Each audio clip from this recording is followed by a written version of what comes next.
अस्सलाम वालेकुम प्यारे बच्चों, उम्मीद है आप खैरियत से होंगे। हमारा सिलसिला स्कॉलरशिप इम्तिहान के हलशुदा सवालात ये जारी है, जिसमें हमने पिछली दफ़ा वीडियो के अंदर इल्म रियाजी को अच्छी तरह से आसान ज़बान में समझने की कोशिश की और उम्मीद है आपने उसको अच्छी तरह समझे होंगे। इसी तरह से हम आज फिर आपके सामने एक वीडियो लेकर आए हैं, जिसमें हम आसानी से आसान ज़बान में ऐसे सवालात, ज़ैदी आजमाइश के ऐसे सवालात जो स्कॉलरशिप इम्तिहान में अक्सर पूछे जाते हैं, ऐसे ही सवालात आपके सामने लेकर आए हैं। तो आइए सवाल को शुरू करते हैं। और आज जो टॉपिक हम शुरू करने जा रहे हैं वो है सबसे पहले इशारती ज़बान को समझना। अब इशारती ज़बान को किस तरह समझेंगे? आसान सवाल है, हम यहाँ थोड़ा कंफ्यूज हो जाते हैं, इसीलिए थोड़ा सा ध्यान लगा के अगर आप समझेंगे तो आसानी से आपको समझ में आ जाएंगे। एक सवाल नंबर 1 है कि एक इशारती ज़बान में 1 को 3 यानी 1 बराबर 3, 3 बराबर 5 और 5 बराबर 7 हो तो 3 ज़रा 5 जमा 1 की कीमत क्या होंगी? और ऑप्शन है नंबर 1 38, नंबर 2 16, नंबर 3 50 और नंबर 4 18। अब कीमत रखेंगे। 3 को क्या कहा? 3 को कहा गया 5, इसीलिए 5 ज़रा 5 को क्या कहा गया? 7, यानी कि 7 जमा 1 को क्या कहा गया? 3, इसीलिए 3। 5 सते 35। अब यहाँ लेंगे कि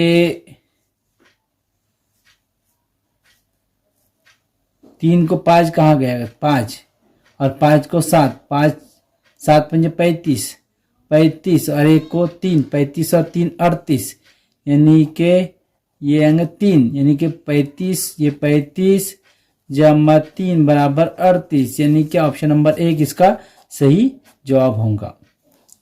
इसी तरह से सवाल नंबर 2 है कि एक इशारती ज़बान में अगर D बराबर 6, F बराबर 4, I बराबर 1 और J बराबर 0 हो तो I ज़रब J जमा D मनफी F बराबर क्या होगा? ऑप्शन है नंबर 1 0, नंबर 2 12, नंबर 3 2, नंबर 4 3।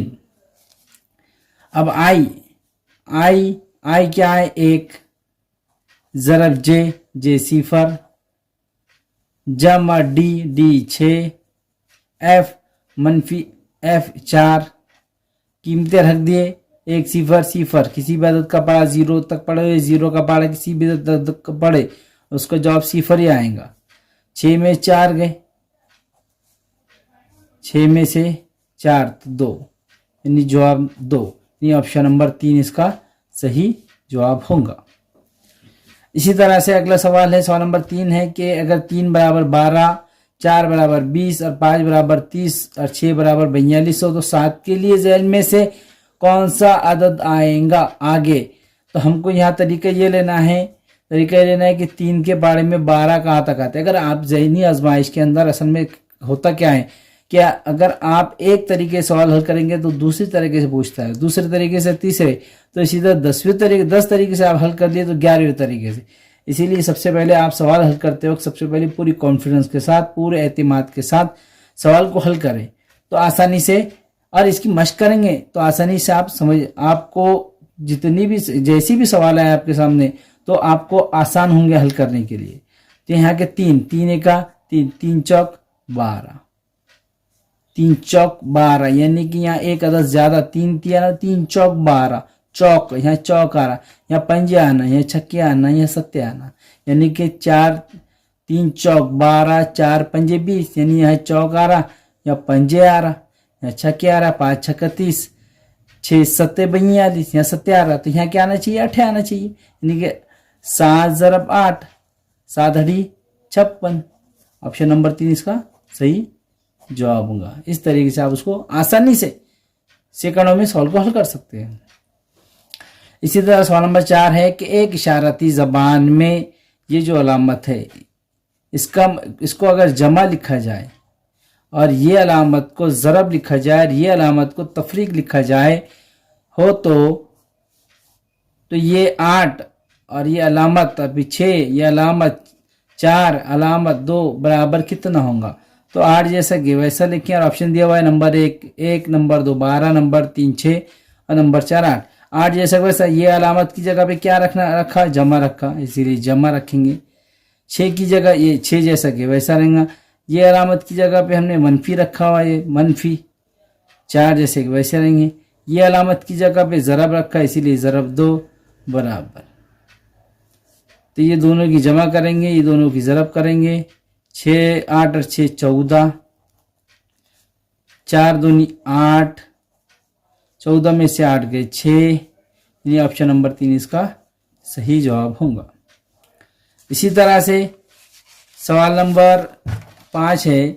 सवाल नंबर 5 है कि इशारती ज़बान में अगर ये अलामत का मतलब 1, ये अलामत का मतलब 5 और ये अलामत का मतलब 7 और ये अलामत का मतलब 0 हो तो ये इसकी कीमत क्या होंगी? 17,57,051 की कीमत कितनी होंगी? ये मालूम कितनी होंगी यानी कि कौन सी होंगी इसके अंदर? तो सबसे पहले किसको क्या कहा गया है ये देखना है हमको। तो सबसे पहले 1 होना हमको, तो 1 के लिए क्या कहा गया? 1 का मतलब ये है, यानी कि पहला ये आना चाहिए। दूसरा 7 है, 7 को क्या है? 7 का मतलब ये है, यानी डब्बा। उसके बाद 5 का मतलब क्या है? तो 5 का मतलब ये है मुसल्लस। 7 का मतलब फिर स्क्वायर है, यानी कि मुरब्बा। फिर उसके बाद सिफर का मतलब मुरब्बा मुसल्लस है। उसके बाद 5 का मतलब मुसल्लस है। 1 का मतलब ये है। अब ये शक्ल कहाँ मिलती जुलती है आपको देखना है। ये है यहाँ, तो नहीं, यहाँ डब्बा आ रहा है तीसरे में, नहीं ये भी नहीं आएंगी। उसके बाद ये देखेंगे तो ये यहाँ तक तो सही है, ये भी आ रहा है, ये भी आ रहा है, ये भी आ रहा है। हाँ, ऑप्शन नंबर 2 इसका सही जवाब लग रहा है, क्योंकि ये शक्ल बरोबर है, ये शक्ल भी बरोबर है, ये शक्ल भी है, ये शक्ल भी है, ये शक्ल भी है, ये शक्ल भी। ऑप्शन नंबर 2 इसका सही जवाब होगा, कि बाकी तो इससे मिलते जुलते नहीं आ रहे हैं। ये यहाँ थोड़ा भी आखिरी में अलग अलग हुए, तो यानी कि ऑप्शन नंबर 2 इसका सही जवाब होगा। अब इसी तरह सवाल नंबर 6 है कि एक इशारती ज़बान में चमन को इस तरह लिखा जाए तो मंच को किस तरह लिखेंगे? तो चमन को लिखा जा रहा है। देखिए चमन में चे मीम नून, चमन। तो ये इस तरह से शक्ल आ रही है।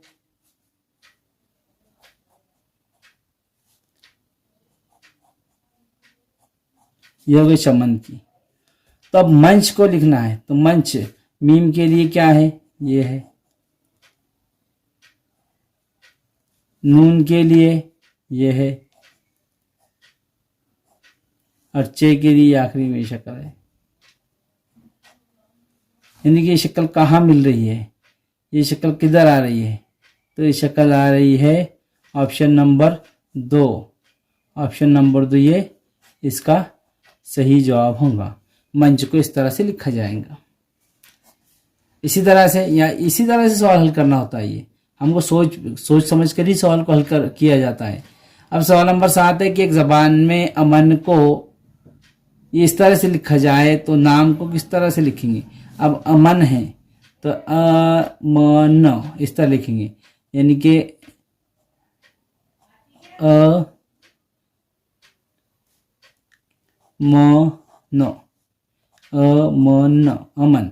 अमन को इस तरह लिखेंगे। नाम को, तो नाम के वास्ते नून के लिए ये है, मीम के लिए नाम, फिर उसके बाद ये है नाम, आखिरी में मीम आ रहा है, यानी कि ये है। तो ये वाली शक्ल कहाँ मिल रही है आपको, ये वाली शक्ल ये तो पहली में मिल रही है आपको, यानी कि ऑप्शन नंबर 1 इसका सही जवाब होगा।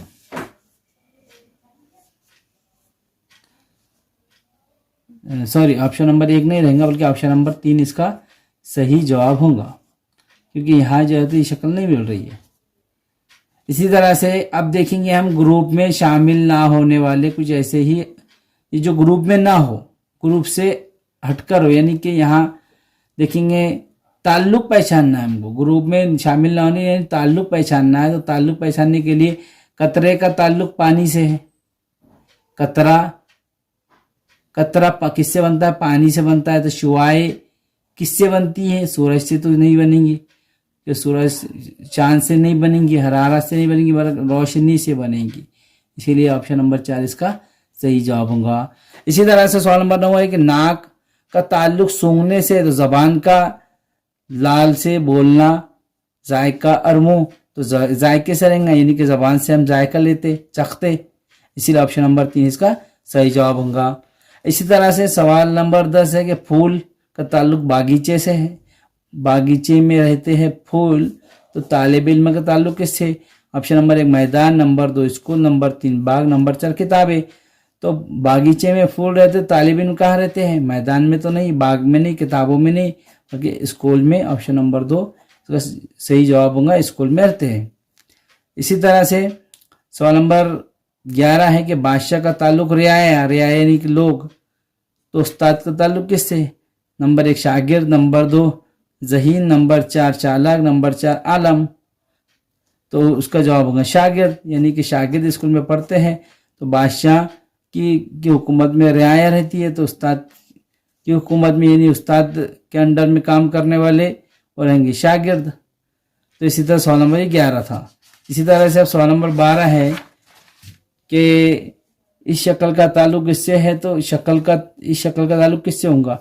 अब ये खाली शक्ल है, ये गोल है मगर भरी हुई शक्ल है, तो ये खाली शक्ल है, तो इसकी भरी हुई शक्ल कौन सी है, ये तो नहीं रहेंगी, ये भी नहीं होंगी, ये तो मुरब्बा है, हमें मुस्ततिल होना, तो भरा हुआ मुस्ततिल नंबर 4 इसका ऑप्शन नंबर सही होगा। इसी तरह से सवाल नंबर 13 है। सवाल नंबर 13 है कि ये पहले यहाँ ये जो शक्ल है, शक्ल के अंदर जो मुरब्बा, मुरब्बे के अंदर दायरा, फिर दायरा निकल गया, मुरब्बा आ गया, इसका दोनों का ताल्लुक है। तो इसका ताल्लुक किससे रहेंगे, यानी कि दायरा है मुसल्लस है, तो यहाँ मुसल्लस निकल जाएंगे चौथे में, तो क्या बचेगा, सिर्फ दायरा बचेगा। ऑप्शन नंबर 1 इसका सही जवाब होगा। इसी तरह से सवाल नंबर 14 है, ये जो शक्ल दी गई है 3 शक्लें, इसका ताल्लुक इससे है यानी, तो इसका ताल्लुक किससे होगा। यहाँ इसको समझने के लिए तीर के निशान इसमें बाहर जा रहे हैं और इसमें तीर के निशान अंदर आ रहे हैं, यहाँ बाहर जा रहे हैं, तो ऐसी कौन सी शक्ल है जिसमें तीर के निशान अंदर आ रहे हैं, या अंदर बाहर हो रहे हैं, ये भी गलत रहेंगी। यहाँ पूरे बाहर जा रहे हैं, हमें अंदर चाहिए, तो नहीं, यहाँ अंदर आ रहे हैं मगर यहाँ ये जो तीर का निशान है बाहर चले गए, इसीलिए ये भी गलत होगा। ऑप्शन नंबर 4 यहाँ पूरे अंदर तीर के निशान आ रहे हैं, या ऑप्शन नंबर 4 इसका सही जवाब होगा। इसी तरह से सवाल नंबर 15 है कि बड़े दायरे का ताल्लुक छोटे दायरे से है, तो मुसल्लस ये मुरब्बे का ताल्लुक किससे होगा, तो जाहिर सी बात है बड़ा है तो ये छोटा, तो बड़ा छोटा, यानी कि ऑप्शन नंबर 1 इसका सही जवाब होगा। इसी तरह से सवाल नंबर 16 है कि 26 का ताल्लुक 12 से है। ये जो सवालात है ना, ये सवालात को अच्छी तरह समझने की कोशिश करो, क्योंकि ये सवालात बहुत ज़्यादा बार पूछा गया है। आप कोई भी स्कॉलरशिप की किताब उठाकर कोई भी स्कॉलरशिप का पेपर उठाकर देखेंगे किसी भी साल का, तो इस नौइयत के सवालात आपको देखने के लिए मिलेंगे। तो 26 का ताल्लुक 12 से है, तो 48 का ताल्लुक किससे है। ऑप्शन है नंबर 1 23, नंबर 2 24, नंबर 3 21, नंबर 4 22। तो ये देखेंगे 12 का पाड़ा 12 इसमें से 12 दूनी 24, तो यहाँ 2 बढ़ जाएंगे, यहाँ 2 बढ़ जाएंगे, ये 12 दूनी 24 और 2 26, 12 ज़रब 2 बराबर 24 जमा 2, तो इसी तरह यहाँ ये 48 किस पाड़े में आएंगे, तो 24 के, मगर 2 का इजाफा नहीं हो रहा है। 21 के तो 21 दूनी 6, 21 दूनी 42 और 6 का इजाफा हो जा रहा है। अगर 22 दूनी 44 हो रहे तो यहाँ 4 का इजाफा हो जा रहा है। 23 दूनी 23 ज़रब 2, 23 दूनी 46 जमा 2 यानी कि 48, यानी कि ऑप्शन 23 यानी कि पहला ऑप्शन इसका सही होगा। इसी तरह से सवाल नंबर 17 है कि 60 का ताल्लुक 15 से है, तो 36 का ताल्लुक किससे, तो हम यहाँ ऑप्शन नंबर 1 है 8, नंबर 2 9, नंबर 3 6 या नंबर 4 7। तो यहाँ देखेंगे कि ये 15 60, तो 15 और 60 यहाँ पहाड़ों का ताल्लुक देखेंगे, यानी 15 का 15, 15 दूनी 30, 15 दिया पहले, 15 चौक 60, या 15 चौक 60 आ रही है, चौक आ रहा, तो यहाँ ये चौक आने तक 36 भी चौक आने तक 36 चौक तक कहाँ तक आते, तो 8 चौक 32 ये नहीं आएंगे, 6 चौक 24 ये नहीं आएंगे, 7 चौक 28 नहीं आएंगे, 9 चौक 36 यानी कि 9 होना चाहिए, यानी कि 36 का ताल्लुक 9 से होंगे, यानी ऑप्शन नंबर 2 इसका सही जवाब होगा। अब इसी तरह से सवाल नंबर 18 है कि 51 का ताल्लुक 68 से है, तो 45 का ताल्लुक किससे है, ऑप्शन है नंबर 1 17, नंबर 2 71, नंबर 3 60, नंबर 4 65। तो यहाँ भी वैसा ही करेंगे, 17 के पाड़े में आते हैं दोनों, 17 का 17, 17 दूनी 34, 17 तिया 51, 17 चौक 68, यहाँ तिया और यहाँ चौक, तो ये तिया तक किसके पाड़े में आते हैं, तो 15 तिया 45, 15 तिया 45, 15 चौक, यहाँ चौक लेंगे तो 15, यहाँ तिया लिए तो यहाँ क्या लेंगे चौक, ये 15 चौक 60, यानी कि ऑप्शन नंबर 3 इसका सही जवाब होगा। इसी तरह से सवाल नंबर 19 है कि 60 का ताल्लुक 40 से है, तो 57 का ताल्लुक किससे, तो ये दोनों कौन से पाड़े में आते वो देखेंगे, तो वो आते 20 के, 20 दूनी ये 20 तिया 60, 20 दूनी 40, तो यहाँ तिया, ये तिया किसके पाड़े तक आते, तो ये 19 के पाड़े में आएंगे, तो 19 तिया 57, तो दूनी तक आना, यहाँ कौन सा आएगा 19 के पाड़े में दूनी तक, 19 से 19, 19 दूनी 38, यानी कि ऑप्शन नंबर 2 इसका सही जवाब होगा। तो प्यारे बच्चों, ये थे चंद ज़हनी आजमाइश के सवालात जो हमने आपके सामने रखने की कोशिश की है। किसी भी कोई भी कॉम्पिटिटिव एग्ज़ाम की अगर आप तैयारी कर रहे हो तो ये आपके लिए बहुत ज़्यादा मुफीद है। उम्मीद है ये वीडियो आपको अच्छी तरह समझ में आएंगे। वीडियो समझ में आए तो लाइक कीजिए, शेयर कीजिए, चैनल को सब्सक्राइब कीजिए। खुदा हाफिज़।